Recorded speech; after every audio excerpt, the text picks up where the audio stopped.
বালুরঘাট সংকেত ক্লাবের পক্ষ থেকে প্রতি বছরের ন্যায় এবছরও প্রতিযোগিতামূলক সাংস্কৃতিক অনুষ্ঠান অনুষ্ঠিত হতে চলেছে। বালুরঘাট সংকেত ক্লাবের মহিলা সদস্যদের নিয়ে পরিচালিত হবে এবারের বাৎসরিক প্রতিযোগিতামূলক সাংস্কৃতিক অনুষ্ঠান 2025, যেখানে বিভিন্ন প্রতিযোগিতামূলক অনুষ্ঠান অনুষ্ঠিত হবে।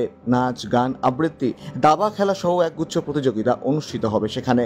শনিবার প্রতিযোগিতামূলক সাংস্কৃতিক অনুষ্ঠান উপলক্ষে বালুরঘাট সংকেত ক্লাবের সভাকক্ষে ক্লাবের মহিলা সদস্যদের দ্বারা একটি সাংবাদিক বৈঠক করা হয়, যেখানে এই অনুষ্ঠানে কি কি বিষয় রয়েছে এবং কিভাবে এই অনুষ্ঠান অনুষ্ঠিত হবে সেই সব বিষয় নিয়ে সাংবাদিকদের অবগত করা হয়। আগামী 31শে মে থেকে এই অনুষ্ঠান অনুষ্ঠিত হবে বালুরঘাট সংকেত ক্লাবের পরিচালনায়। এই অনুষ্ঠানে অংশগ্রহণ করার জন্য জেলার সকল স্তরের সাধারণ মানুষকে আবেদন জানিয়েছে ক্লাবের সদস্যরা। একটা প্রেস মিট ডেকেছেন, কি বিষয়? আমাদের প্রতি বছরই বাৎসরিক প্রতিযোগিতামূলক একটা অনুষ্ঠান হয়, সেই জন্যই আপনাদের ডাকা। আমরা আমাদের যে প্রতিযোগিতার এবার বিষয়গুলো যে আছে সেগুলো জানানো সকলকে। আমরা প্রত্যেকটা জায়গায় বালুরঘাটে বা গোটা দক্ষিণ দিনাজপুরে সোশ্যাল মিডিয়া, ব্যানার, তারপরে মাইকিং করছি, কিন্তু আমরা এতটা হিউজ প্রচার করতে চাই যেন সকলে জানতে পারেন, আরও দূরের মানুষজন যারা আছেন, যারা প্রতিযোগিতায় অংশগ্রহণ করতে চায়, সেই প্ল্যাটফর্মটা যেন আমরা দিতে পারি সকলকে। সেই জন্যই আপনাদেরকে ডাকা। আর আপনাদের অনেক অনেক ধন্যবাদ যে আমাদের সংকেত ক্লাবের ডাকে সাড়া দিয়ে আপনারা আজকে এসছেন। তার জন্য প্রেস ক্লাব, জার্নালিস্ট ক্লাব আর বাকি সব আমাদের যারা জার্নালিস্ট বন্ধু আছেন তাদেরকে সকলকে অনেক অনেক কৃতজ্ঞতা, ধন্যবাদ। আপনারা সবসময় আমাদের সাথে থাকেন আর আমরা চাইবো যে ভবিষ্যতে আপনারা থাকবেন। আর আমাদের সংকেত ক্লাবের এবার যেটা বিষয় সেটা হচ্ছে এবার মহিলা কমিটি দ্বারা আমাদের পরিচালিত হচ্ছে। প্রতিযোগিতামূলক যে অনুষ্ঠানটা হয় প্রতি বছরই, সেটা এবার আমরা মহিলারা পরিচালনা করছি, তো সেই বিষয়টা আছে। আর তাছাড়া নাচ, গান, আবৃত্তি দেখুন সব জায়গাতেই মোটামুটি পরিচালনা হয়, প্রতিযোগিতা হয়, কিন্তু এই তবলা লহরা, যেমন খুশি সাজো বা তাৎক্ষণিক অভিনয়, এইসব বিষয়গুলো, যে বিষয়গুলো বালুরঘাটে এখন হয় না, সেই বিষয়গুলোকে আমরা তুলে ধরার চেষ্টা করছি। সেগুলো হচ্ছে এবার আমাদের এই বিষয়ে প্রতিযোগিতার অনুষ্ঠান হবে। আর আমাদের এবারে নতুন একটা সংযোজন আছে, সেটা হচ্ছে দাবা প্রতিযোগিতা। সেখানে সর্বোচ্চ 70 জন আমরা প্রতিযোগিতা অংশগ্রহণ করতে পারবে, 70 জন। এছাড়া ছোটদের জন্য রয়েছে যেমন খুশি সাজো, সেটা 6 বছর বয়স পর্যন্ত। আর আমাদের ভবিষ্যৎ প্রজন্মের যে প্রতিভাগুলো আছে সেগুলো ওদের তুলে ধরার যে একটা প্ল্যাটফর্ম, সেটা সেই কারণেই আমাদের এই প্রচেষ্টা। এবং এই প্রচেষ্টাটা তখনই সফল হবে যখন আমরা আরো বেশি করে সবাইকে জানাতে পারবো। আর সকলের সহযোগিতা ছাড়া তো একটা অনুষ্ঠান সফল করা মুশকিল। তো সেই জন্যই আমরা চাই যে সকলে এগিয়ে আসুক।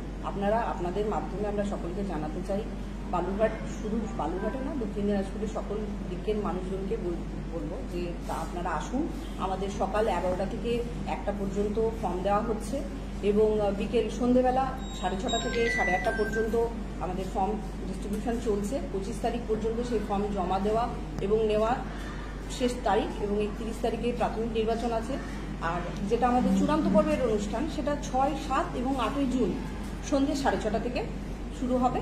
আপনারা সকলে আসুন, আপনাদের সকলের সহযোগিতা চাই। আমরা এবার মহিলা কমিটি দ্বারা এটা পরিচালিত হচ্ছে, সেই বিষয়টাকে মাথায় রেখে নারী শক্তি বা আমাদের সমাজকে এগিয়ে নিয়ে যেতে গেলে যে নারী শক্তির প্রয়োজন, সেটার জন্য সকলকে আমাদের যে ক্লাব সম্পাদক এবং ক্লাবের যে দাদারা আছেন সবাই আমাদের উপর বিশ্বাস করে যে এবার প্রতিযোগিতার যে আমাদের যে ভার দিয়েছে, দায়িত্ব দিয়েছে, তার জন্য ওনাদেরকেও অনেক অনেক ধন্যবাদ।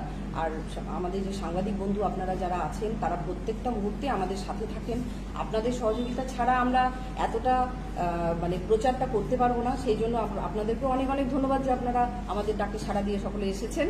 ভবিষ্যতেও আপনাদের 6, 7 এবং 8ই জুনও আপনাদের সবসময় সাথে চাই। আমাদের প্রচারটা আরো কি কি ইভেন্ট, হ্যাঁ, আবৃত্তি, নাচ, গান, অঙ্কন, গিটার, তবলা লহরা, যেমন খুশি সাজো, তাৎক্ষণিক অভিনয়, কুইজ কম্পিটিশন থাকছে, এছাড়া প্রবন্ধ লেখা থাকছে, ছোট গল্প থাকছে। এছাড়া আবৃত্তি, নাচ, গান, অঙ্কনের 3টে বিভাগে হবে। তাছাড়া গিটার, তবলা লহরা, প্রবন্ধ, এই 3টে বিষয় অনূর্ধ্ব 15 বছর। এছাড়া ছোট গল্প আর তাৎক্ষণিক অভিনয়, এটা সকলের জন্য। যেমন খুশি সাজো 6 বছর বয়স পর্যন্ত।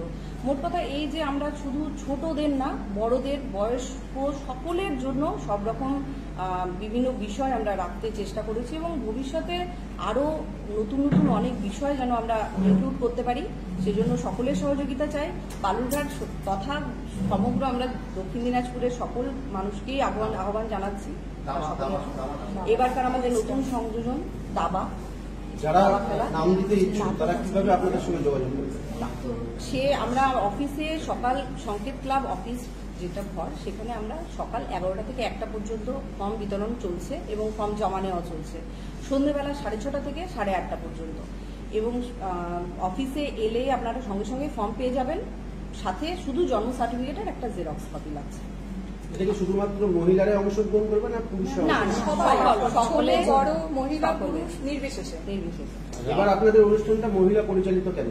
মহিলা পরিচালিত এই কারণে, দেখুন, একটা সমাজকে এগিয়ে যেতে গেলে মহিলাদের অনেক অগ্রণী ভূমিকা নিতে হয়। আমাদের সংকেত ক্লাব বরাবরই নতুন চিন্তাভাবনা করে রাখে। এবার এই ভাবনা থেকে মহিলা দ্বারা পরিচালিত হচ্ছে। আপনার নাম আর পদটা বলুন। আমি সুস্মিতা সরকার, আমি এইবারের প্রতিযোগিতামূলক যে বাৎসরিক সাংস্কৃতিক অনুষ্ঠান তার কনভেনার। তাছাড়া আমার আছে। নমস্কার, আমি অর্পিতা।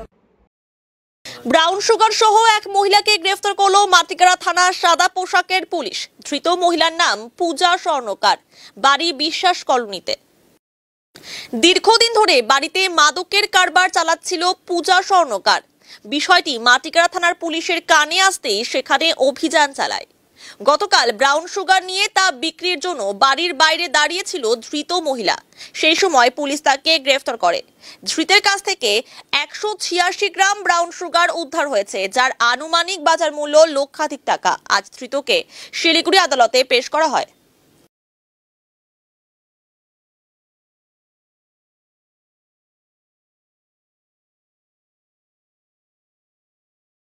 ডায়াসিস অফ দুর্গাপুর প্রতিষ্ঠানের পক্ষ থেকে দক্ষিণ দিনাজপুর জেলার বংশীহারিতে অনুষ্ঠিত হল মানব পাচার ও বাল্যবিবাহ রোধে বিশেষ সচেতনতামূলক কর্মশালা।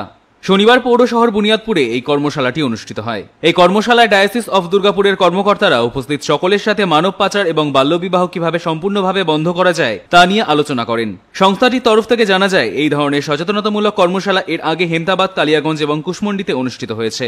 এই নিয়ে ডায়াসিস অফ দুর্গাপুরের কর্মকর্তা তলু মুর্মু জানান, আপনাদের আজকে কি কর্মসূচি ছিল এখানে?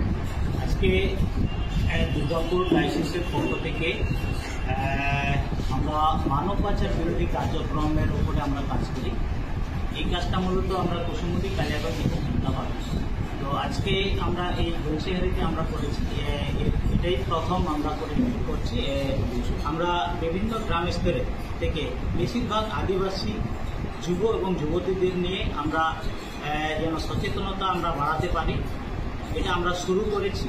আগামী দিনে এই কর্মসূচিগুলো আমরা গ্রাম স্তরে প্রত্যেকটি জায়গায় আমরা এই অ্যাওয়ারনেস প্রোগ্রামগুলো করব, যাতে আমাদের এই বংশীহারি যত এলাকাগুলো আছে, প্রত্যন্ত এলাকাগুলো আছে, যে সমস্ত এলাকাগুলো থেকে বাল্যবিবাহ এবং মানব পাচারের মতন জঘন্যতম যে সমস্যাগুলো হচ্ছে সে ধরনের যেন না হয়, সেটাকে রোধ করার জন্য আমরা কর্মসূচিগুলো। আপনার নাম? আমার নাম তরু মুর্মু। কি দায়িত্বে আছেন? আইসিসির এন্টি হিউম্যান ট্রাফিকিং প্রোগ্রামের সুপারভাইজার হিসেবে আমি কাজ। ঠিক আছে, ওকে।